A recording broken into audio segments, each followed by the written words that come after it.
বাসায় এসে দেখছি 15 বছর ওই জায়গাটায় বসাইনি, একই জায়গায় বসাইনি। আমরা লাড়ি চাড়ি হ্যাঁটি ঝাড় ঝুট দিই এই পর্যন্তই, কিন্তু এটা কি আমি ভ্রেন তো কিছুই বুঝিনি স্যার।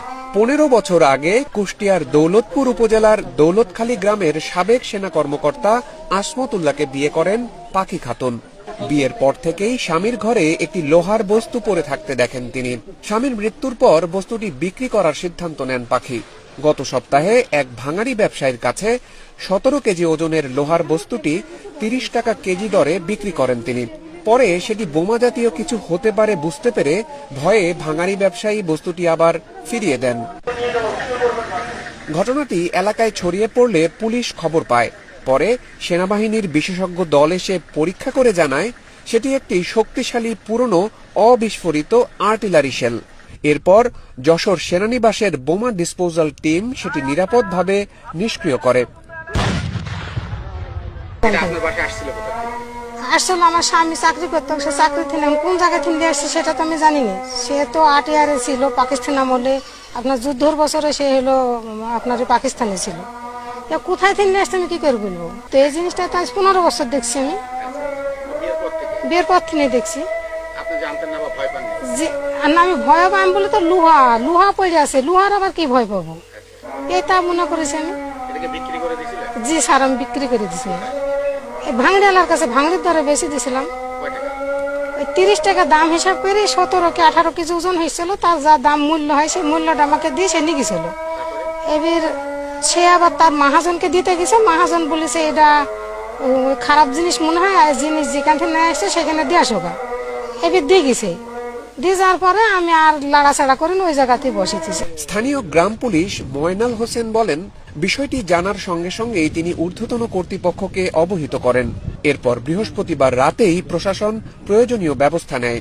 বিষয়টি এখন এলাকায় আলোচনার কেন্দ্রবিন্দুতে পরিণত হয়েছে। আর্টিলারি শেলটি যে অত্যন্ত বিপজ্জনক এ তথ্য জানার পর পাখি খাতুনের স্বজন ও স্থানীয় বাসিন্দাদের মধ্যে আতঙ্ক ছড়িয়ে পড়ে। বেচার পরে ওই লবণওয়ালা আবার এটা কেনার জন্য ঘুরে, হ্যাঁ, তারপর আমাকে ফোন করে বললো যে ভাই এই বিষয়, তারপর ওটা দেওয়ার দরকার না, আমি স্যারকে বলি আর আইনের মাধ্যমে একটা সমাধান করব। তারপরে আমি আবার পরশু দিন এসে দেখে গেলাম, দেখে যাওয়ার পরে গতকালকে বৃহস্পতিবার হাজির আমাদের।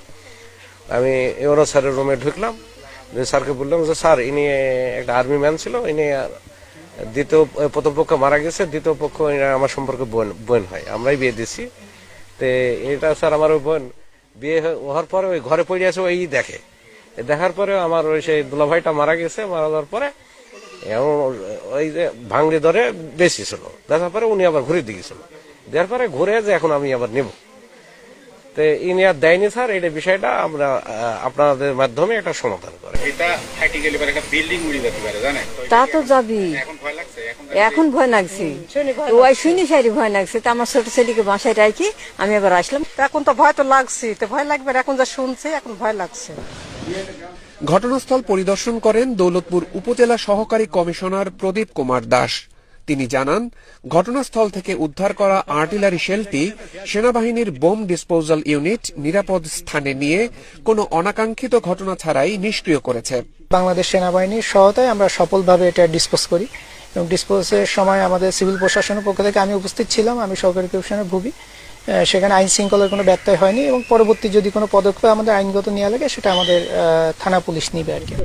শুক্রবার দুপুরে যশোর সেনানিবাসের সেনাবাহিনীর 3 ইঞ্জিনিয়ারিং ইউনিটের বোম ডিসপোজাল টিম ঘটনাস্থলে পৌঁছে আর্টিলারি শেলটি সম্পূর্ণভাবে নিষ্ক্রিয় করে। অভিযানে বোম ডিসপোজাল টিমের নেতৃত্ব দেন ক্যাপ্টেন রিফাত। বিপ্লব কিশোর দেব, ইন্ডিপেন্ডেন্ট ডিজিটাল।